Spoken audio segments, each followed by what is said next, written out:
Hey, what is going on, guys? In today's video, we're going to be talking about how to be effective in Fortnite Season 7, even if you don't have the best build or edit mechanics. Now look, on my home server, the NA server, I don't have the best build and edit plays. But recently I played on the EU server, as you can see in the background gameplay, and at 140 ping, I can only do the most basic mechanical plays, like building walls, ramping up to high ground, no retakes or anything, just literally ramping up to high ground, and doing maybe one edit very slowly. So I think what that's done is it's kind of given me an idea of how you can play still really well, even if you don't have good building or edit plays. If you aren't able to do advanced plays, you can still be successful in this game, and that's what we're going to be talking about today. So, step one, you need to assess what you do well. We already know that, hey, my build and edit plays aren't the best, right?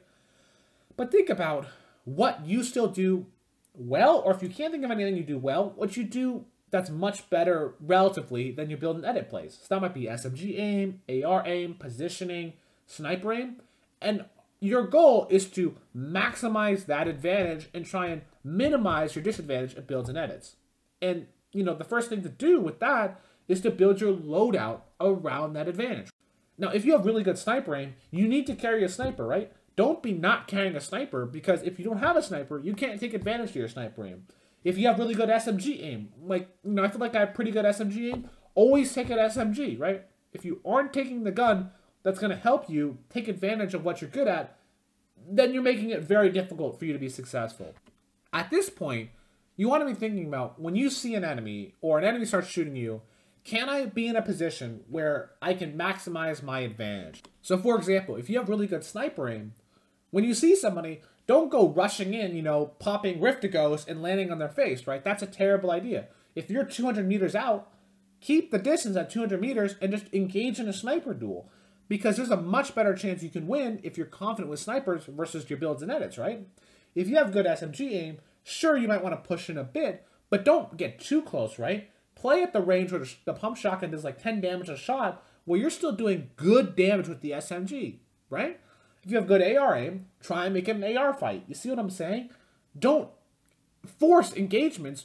Actively try and take a fight that you know you have a disadvantage. Try and instead take a fight where you have the advantage. Now, it's understandable. Not every time can you, if you're good at snipers, for instance, take a sniper duel. That's simply not possible. Sometimes you have to take a build fight or box fight. In these situations, think about, what tools do I have at my disposal to where I can disengage entirely or reset this fight to turn it in my favor, right?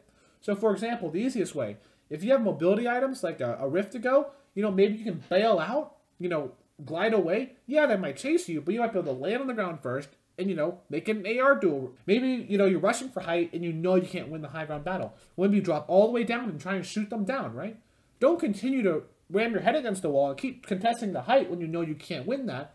Try and change up the approach and see if you can come up with a way to make the fight in your favor, if that makes sense.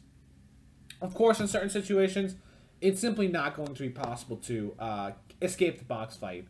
And at that point, if you continue to play super defensively, eventually it's probably not going to work out for you, right?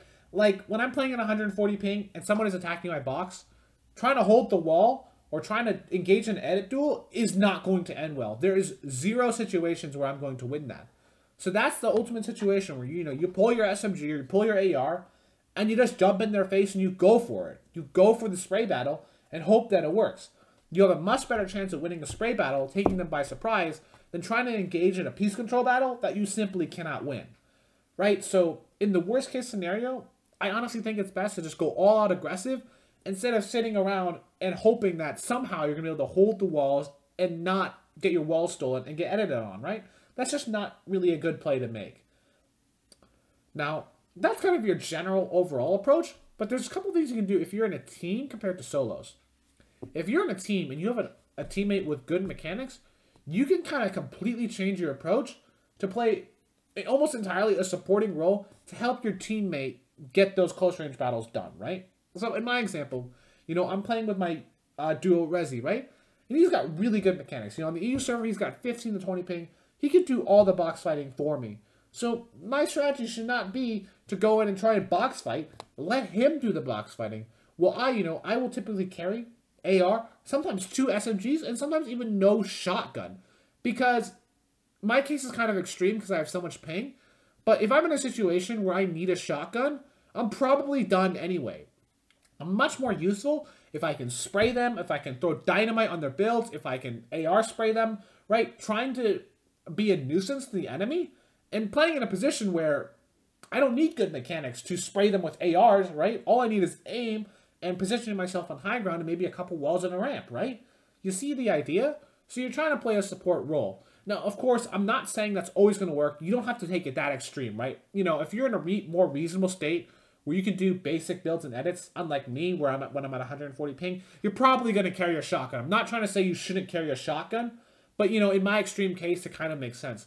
But the idea still stands. Taking dynamite, SMGs, snipers, ARs, anything that you can use effectively and support your teammate, that can be a really good way to still be really effective in a duo or a squad without having crazy mechanics. So, just as an overall recap, you kind of want to think, what do I do well? Build your loadout around that, and take every engagement with the purpose of maximizing your advantage. So I hope this video helps you, and I'll catch you in the next one.